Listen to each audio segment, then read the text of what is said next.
ছাব্বিশে বিজেপি ক্ষমতায় আসবে। 2026-এ কীভাবে ক্ষমতায় আসবে বিজেপি, কাঁথি থেকে জয়ের রোডম্যাপ ঘোষণা করলেন শুভেন্দু অধিকারী। হ্যাঁ, ঠিকই শুনছেন, মানে এবার 26-এই সত্যিই কি বিজেপি আসবে? আপনারা কি মনে করেন? মাত্র 22 লক্ষ ভোট আর তাতেই বিজেপির ক্ষমতায়।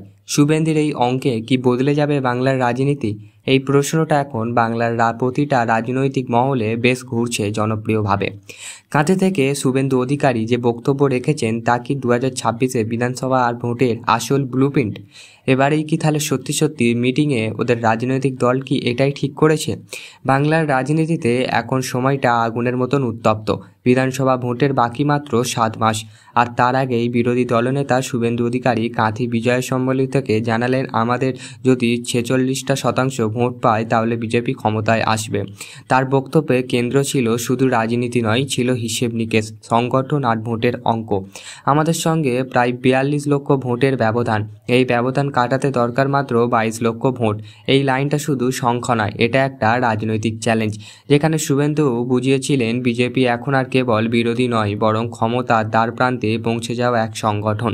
শুভেন্দুর বক্তব্য অনুযায়ী বাংলার সংখ্যালঘুদের প্রায় 95% ভোট তৃণমূল কংগ্রেসের দিকে যায়। তাহলে কি অঙ্কটা কোথায়? তিনি বললেন, বিশেষ নিবিড় সংশোধন বা এসআইআর প্রক্রিয়ায় প্রায় 1 কোটি ভোট বাদ যাবে। এই লাইনটাই প্রতিটি করছে লড়ন, কারণ তিনি ইঙ্গিত দিয়েছেন এসআইআর প্রক্রিয়া শেষে ভোটের অঙ্ক একেবারেই বদলে যেতে পারে। এখানেই শুরু হয়েছে রাজনৈতিক হিসেবে যুদ্ধ। শুভেন্দু অধিকারী বলেন, বুথ লেভেলে অফিসারদের বিএলওদের ভূমিকায় খুবই গুরুত্বপূর্ণ। বিএলওরা কমিশনারের কথা শুনে কাজ করুন, কারোর কথাই নয়। এটা একদম পরিষ্কার বার্তা। বিজেপি এবার বুথ ধরে লড়বে, সবুজ লাল গোষ্ঠী নয়, মাঠে নামবেন সংগঠন। তিনি আরও ঘোষণা করলেন, বুথ লেভেলের এজেন্টদের নিয়ে বিশেষ কর্মসূচি হবে। প্রত্যেকটা বুথে সবথেকে মজবুত করতে হবে, হিন্দুদের মধ্যে ঐক্য গড়ে তুলতে হবে। এই বার্তাগুলো কেবল দলীয় মঞ্চে সীমাবদ্ধ নয়, এগুলি আসলে গ্রাউন্ড লেভেল ভোটের স্ট্র্যাটেজি। কিন্তু শুভেন্দু শুধু ভোটের অঙ্কে থামেনি। তিনি বললেন, পাড়ায় পাড়ার ওষুধ তৈরি হয়েছে, বোনেদের হাতে ত্রিশূল দরকার। তাই লাইনটি ছিল তার ভাষণের সবথেকে আলোচিত অংশ।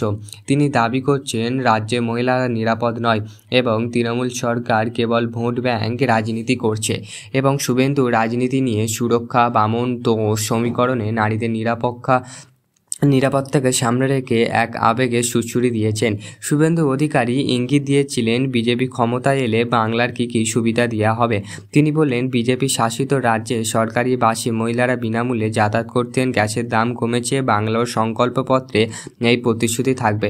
এটা ছিল তার ভাষণের সবথেকে গুরুত্বপূর্ণ অংশ, যেখানে তিনি ভবিষ্যতে সরকার নীতির দশা বুঝিয়েছে, যে ভোটের আগে এক প্রকার প্রিভিউ। এর সঙ্গে শুভেন্দু বললেন, যাদের একসময় দল গড়েছিলেন তাদের ভুলে গেলে চলবে না। এই লাইনটি কেবল দলীয় কর্মীদের মনে নয়, এটা পুরো বিজেপি সমর্থকদের মনে একটা নস্টালজিক জাগিয়েছে। কারণ এই মুহূর্তে দলের ভিতরে মজবুত করতে পুরানো সৈনিকদের ফিরে যাওয়া খুবই গুরুত্বপূর্ণ। তাই জন্য বলছে তিনি, তাদের দল ভোট বুক্ষা বিশ্লেষণ করছে 2026 নির্বাচনের রোডম্যাপ। এখন থেকে প্রতিটি জেলায় বুথ মিটিং, নতুন ভোট যুক্ত করা, সংগঠন পুনর্গঠন করা। 22 লক্ষ ভোটের টার্গেট একটা স্লোগান হয়ে উঠতে পারে, যেমন একসময় চলো পাল্টাই ছিল 2021-এ তৃণমূলের প্রতিপক্ষ স্লোগান। তবে রাজনৈতিক মহলে প্রশ্ন এখন 22 লক্ষ ভোট কোথা থেকে আসবে। রাজনৈতিক পর্যবেক্ষকরা বলে, তৃণমূল কিছু অসন্তোষ ভোট, বাম কংগ্রেস হতাশ সমর্থক, নতুন প্রজন্মের ভোট বা যারা এই 3টি শ্রেণীতে মাথা হতে পারে বিজেপির লক্ষ্য। তবে বিজেপিরা তৃণমূলের নিশ্চুপ নয়। তারা বলছে, শুভেন্দু কেবল অঙ্কের কথা বললে মানুষের কথা নয়। এই পাল্টা বার্তায় আগামী সপ্তাহেতে রাজনৈতিক মূল বিতর্ক হয়ে দাঁড়াবে। তাই বলছি, আমাদের চ্যানেলটিকে সাবস্ক্রাইব করুন আরও নতুন নতুন ভিডিও দেখার জন্য। এই ভিডিওটার লেন্থ বড় হয়ে যাওয়ার কারণে সম্পূর্ণ দিলাম না, এতটুকুনি থাক। আশা করব আমাদের চ্যানেলটিকে আপনাদের ভালো লেগেছে। Like, comment, share, subscribe please.